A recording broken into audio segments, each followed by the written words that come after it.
Aakyat, kailangan ako din.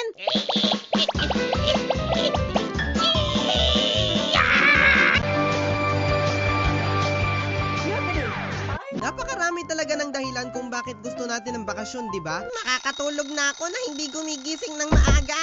Hindi na ako mamumroblema sa mga assignments. Hindi na ako mag-iisip kung anong sagot sa x squared plus 2x plus 2. Makakapaglaro na kami ng mga kaibigan ko. Makakapanguha na ako ng mga bayabas. Pwede na ulit ako maligo ng ilog maghapon.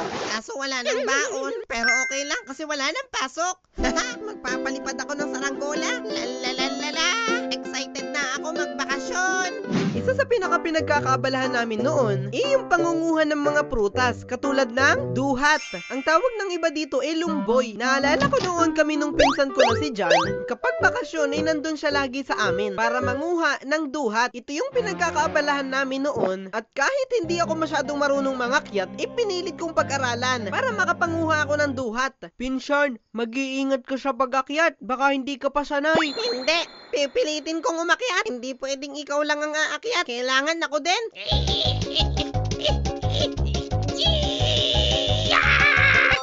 Nakaakyat na ako. At sa sobrang saya namin ng pinsan ko habang kumakain sa taas ng puno. Pinsan, kahit isang taon ako dito, kaya ko na mabuhay eh. Ako, parang hindi ko kaya. Kailangan ko ng ibang pagkain. Parang mahapdi sa sikmura to. Oo, pinsan, kaya ko na mabuhay dito. Oh, tinan mo naman. Oh, ito ang tinatawag na talagang fresh na fresh. Ako din, pinsan. Tingnan mo, magagawa ko rin yan dito. Habang kami kumakain dun sa taas, kumakanta na rin kami ng mga paborito naming kanta. Katulad ng I have died every day waiting for you. Darling, don't be afraid. I have loved you for 1,000 years. Nandito ako, umiibig sa'yo. At yun na yung banding namin ng pinsan ko noon, na para bang yung pakiramdam na yun ay sobrang saya at ayaw na naming matapos. Pagkatapos namin kumain ng marami sa taas, mangungulikta pa kami ng marami para dalhin sa mga bahay namin. Kaso ang problema ko, pagbaba. Ewan ko ba naman kasi, hirap na nga akong umakyat. Mas mahirap pa pala yung pagbaba. Pinsan, hindi na ako makalis. Pinsan, masakit na yung braso ko dito kakayakap sa puno. Baka ako malaglag. Ang hirap bumaba.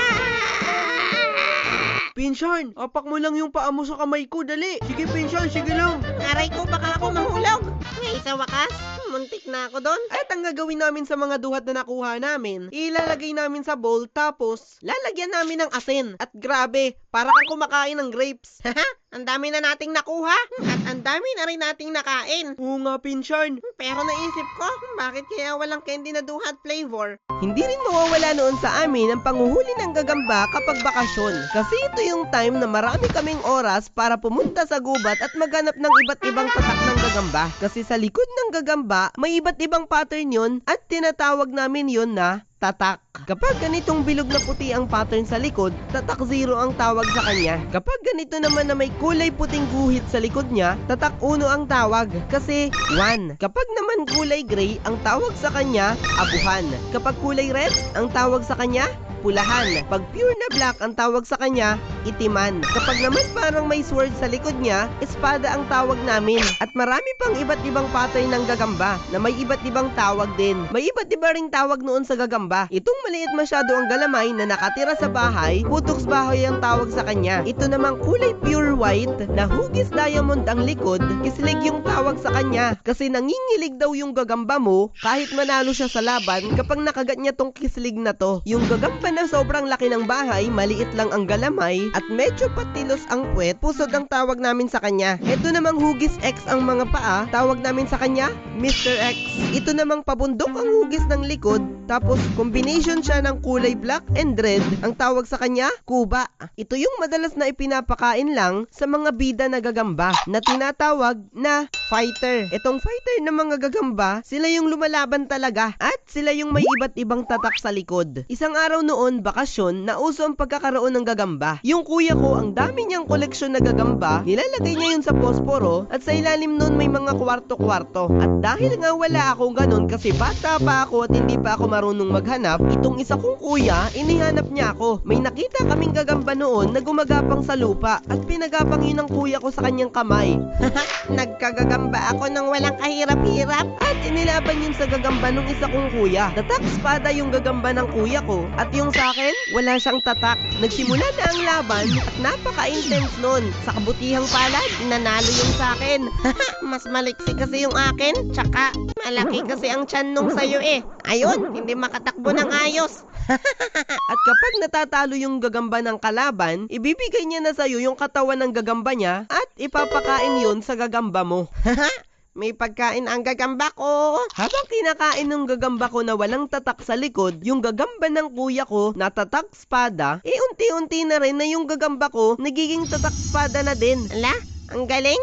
Parang magic. Then yung nanay ko nakita yung mga gagamba namin, then sabi niya sa amin, ayan, gagamba kayo ng gagamba. Alam nyo ba, may kwento niyan? May isang bata daw noon na puro gagamba ang inaatupag. Tapos, pinaglalaban yung mga gagamba. Isang araw nakahuli siya ng gagamba at pinarusahan siya noon. Alam nyo ba nangyari? Nawala siya sa sarili niya at nabaliw. Yun, nagdududuro. Parang nanguhuli pa rin ng gagamba. At tawa ng tawa. Sige kayo, kapag nangyari din sa inyo yun, kakahuli nyo ng gagamba. Iwan ko lang sa inyo. Then mula noon, pinakawalan na ng kuya ko yung gagamba niya, pati yung sakin.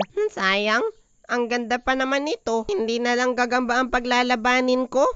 Lamok na lang. Alam mo bang sobrang hirap na mag-like ng video gamit yung ilong? Try mo nga dito.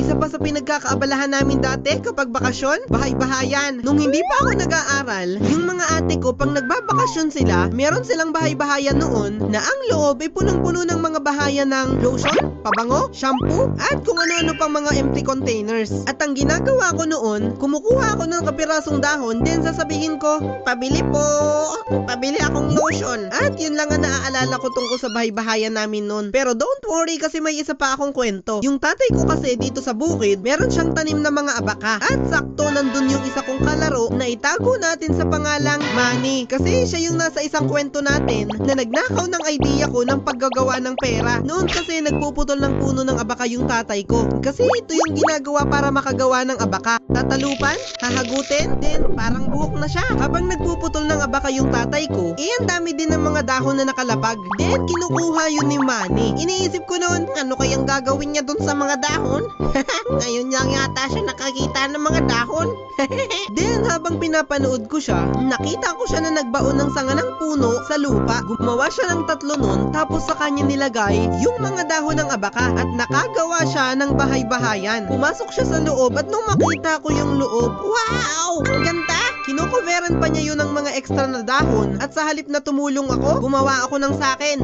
Gusto ko meron akong sarili. Mas maganda tong bahay-bahayan na magagawa ko kesa dyan sa'yo. Kumuha ako ng stick, itinusok sa lupa at pinaglalagyan ko rin siya ng dahon ng abaka. And boom! May bahay-bahayan na din ako. Nagsitumbahan lahat ng dahon na nilagay ko. Ay, bakit kaya ito mabilis masira? Bakit kaya yung kanya matibay? Aayusin ko na lang ulit. Dinagdagan ko siya ng isa pang sanga ng puno para hindi siya madaling masira at nung nalagay ko na lahat, pumasok ako sa loob habang sinasabi sa isip na sana hindi magiba, sana hindi matumba to. At grabe, sobrang init sa loob kasi yung sa akin nabilad sa araw. At yung kay Manny, napakaganda, napakalinis at ang lamig-lamig ng loob kasi yung sa kanya nakatapat sa ilalim ng puno. Yung sa akin nakabilad. Ang ganda ng bahay-bahayan niya. Ano kaya ipagpalit ko yung